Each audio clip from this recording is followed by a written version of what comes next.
it's virtually impossible to sustain the virtues for very long from the old state of consciousness, because the old state of consciousness is dominated by ego.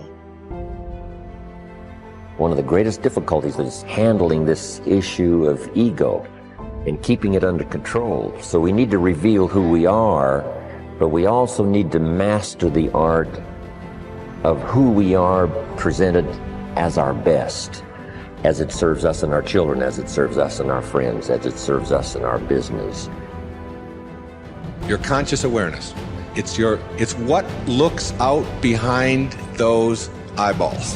What is that? It isn't cells. It's some kind of conscious awareness that you are. And make no mistake about it, you've occupied a whole lot of bodies already.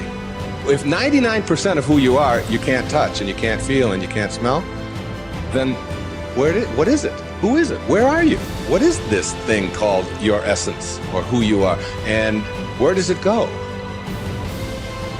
As scientists delve deeper into the nature of what causes things to be as they are, they find themselves immersed in an unseen world of infinite intelligence, acting in a lawful and purposeful manner. What we encounter in the physical world appears to be but a manifestation of invisible cause.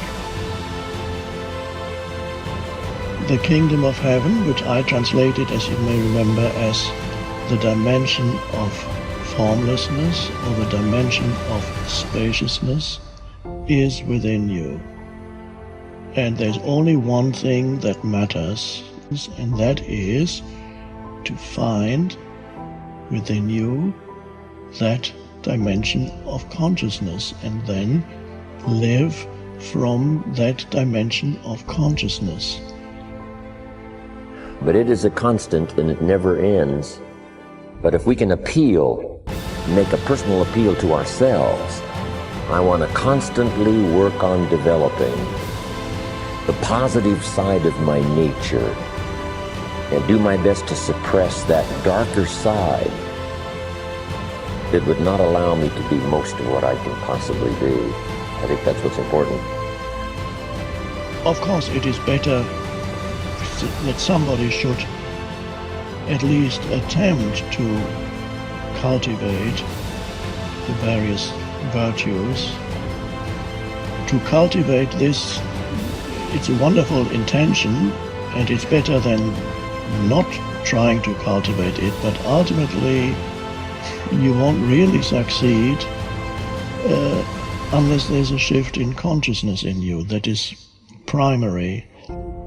Make sure what you do is the product of your own conclusion, not to do what someone else says. Take what someone else says, process it, think about it, ponder it. If it makes you wonder, if it makes you think, then it's valuable. Then when you go take action, make sure that the action is not what somebody told you to do. Make sure the action is the product of your own conclusion. A lot of people say, I want to quieten my mind, and then they struggle in meditation, but trying to quieten the mind is a thought, so it's also the mind. So you can't use the mind to quieten the mind, right? All you have to do is ask yourself,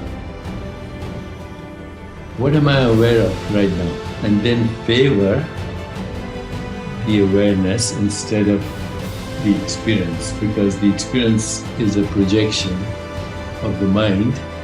Awareness is independent. Awareness is infinite possibilities. It's limitless. It's beyond imagination. It's infinite. It's the real you that recycles as body-mind. People talk about reincarnation, but reincarnation is happening every second. Every thought that you have is a reincarnated thought.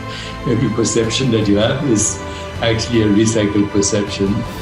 We just get bamboozled as soon as we're given a name. So, I was given a name, Deepak Chopra. Now, that is a symbol of who I am. It's not who I am. But, if you repeat somebody's name enough, you're David, you're David, you're David, then the poor kid is screwed because he thinks he's David, when in fact he's the infinite being with a name called David. So, you're not your name. Your name is a symbol of who you are. If I'm looking at a menu in a book, and all these beautiful dishes are there, I can't eat the menu. Okay, so we use words as symbols, and of course, spiritual literature says that first there was the Word, and the Word was with God, and God, became the Word, or whatever. There's some truth in that. As soon as you use words, you create form. So if I asked you, what is this? You'd say it's a book. But actually it's a color. It's a shape.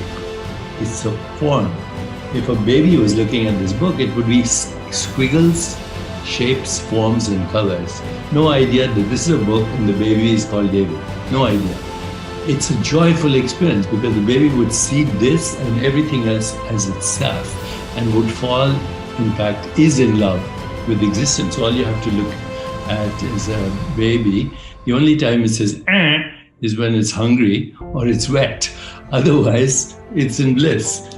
And why is it in bliss? Because it hasn't been bamboozled by constructs. If people could understand the magnificence of who they are, that their fundamental state is bliss and joy and awareness and existence, which is timeless. See, the body is in time, the mind is in time, every thought is in time, every perception is in time, every image you have in your mind is in time, except you, the one that's awareness. So once you get to that, this is what is called the spiritual experience. It's also actually the original religious experience. Whether it's Jesus or Muhammad or Buddha, it doesn't matter. The religious experience is just three things. First, you know yourself beyond body and mind.